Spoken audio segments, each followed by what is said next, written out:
आचार्य भगवंतों ने हमारे ऊपर बहुत बड़ा उपकार किया है और छोटे छोटे ग्रंथ लिख करके बहुत बड़े बड़े हम लोगों के लिए उपदेश दिए हैं। प्रश्नोत्तर रत्न मालिका में एक श्लोक आता है, उसमें गुरु महाराज से शिष्य प्रश्न कर रहा है, किम संसारे सारम। हे भगवान, इस संसार में सार क्या है? तो गुरु महाराज कहते हैं, मैंने बहुत बार अच्छी तरह से सोच विचार करके यही सार निकाला है कि इस मनुष्य जन्म को प्राप्त करके मनुष्य को तत्वदर्शी बनना चाहिए, तत्व का ज्ञान होना चाहिए, तत्व का श्रद्धान होना चाहिए और संयम धारण करके उस तत्व का अनुभव करना चाहिए और ऐसे तत्वदर्शी बनते हुए सुपर कल्याण में लग जाना चाहिए। यही मनुष्य जीवन का सार है। बस सारभूत बात बता दी, अब आपको क्या करना है। आदि पुराण के अंतर्गत भगवान का जन्माभिषेक मना करके जब भगवान को वस्त्र आभूषण से सुसज्जित कर दिया जाता है, तब इंद्र उनकी स्तुति करता है और स्तुति में वह उनके 10 भावों का वर्णन करते हुए उनको नमस्कार करता है। वो 10 अवतार यही भगवान के होते हैं और जब वहां से भगवान को वैसे जैसे बड़े वैभव के साथ धूमधाम के साथ जाता है वैसे ही लाता है और ला करके फिर सौंप देता है नाभि राय को और नाभि राय आगे जा करके मरु देवी को पहुंचा देते हैं सची के माध्यम से और वह स्वधर्मेंद्र तांडव नृत्य करता है।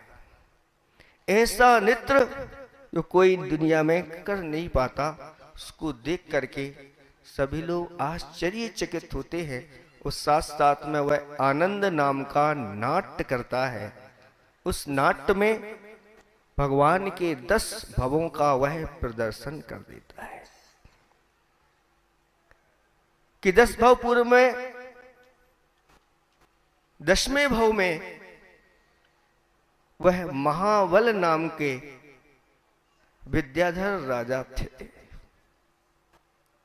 तब उन्होंने कहा कि भगवान, आप भी महाबल को धारण करने वाले हैं और पूर्व 10वें भव में आप महाबल नाम के महाशक्तिशाली विद्याधर राजा थे, इसलिए आपको नमस्कार हो।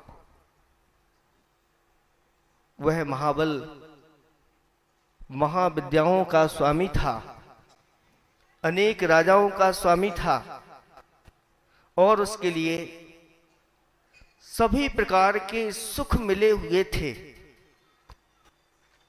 उन सुखों के साथ उसका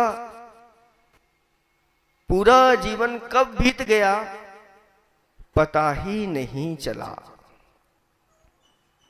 उसका एक मंत्री था जो सम्यक दृष्टि था और तत्व आदि की चर्चा करके वह अपने राजा को प्रसन्न करता था। राजा भी उसकी बात को स्वीकार करता था। एक दिन वह मंत्री मेरू पर्वत पर अकृत्रिम चैत्यालयों की वंदना करने के लिए गया और उन सब की वंदना करके जब वह परिक्रमा आदि लगा करके स्थिर हुआ तो 2 चारण रिद्धिधारी मुनिराज आते हुए दिखाई दिए। उन दोनों चारण रिद्धिधारी मुनिराजों की वंदना की और वंदना करके पूछा कि महाराज, आप तो रिद्धि संपन्न हैं, आपको अवधि ज्ञान होगा। मुझे एक जिज्ञासा है कि मेरा जो स्वामी है वह भव्य है या अभव्य है, वह मेरी बात को स्वीकार करता है कि नहीं करता है। मेरे अंदर जिज्ञासा है, आप उसका समाधान करिए। तो वो चारण रिद्धिधारी महाराज कहते हैं कि मैं भगवान युगबंधर स्वामी के समूह शरण में था, तब उनसे पूछा था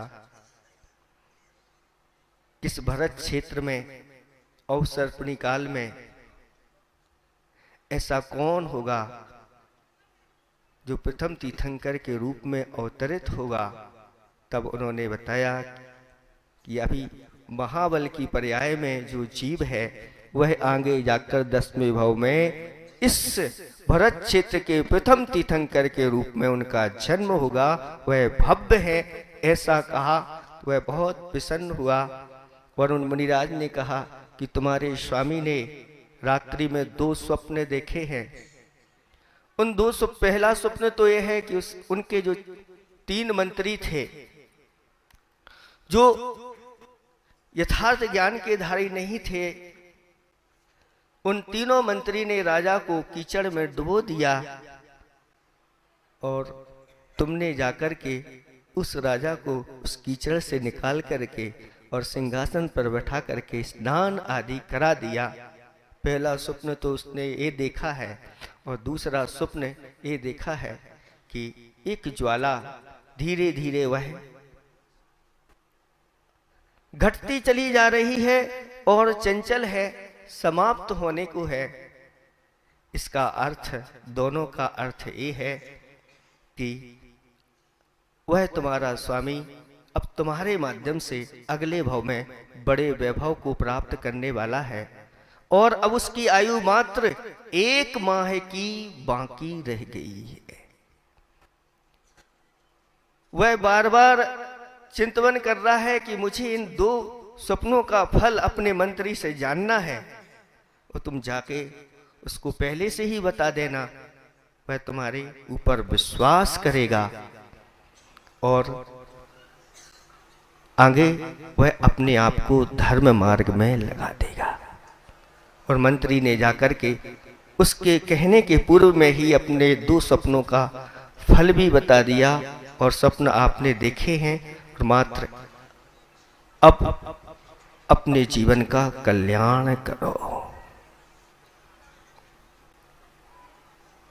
पूर्व भाव में तुम्हारे स्वामी ने एक राजा का पुत्र था जो बड़ा पुत्र था,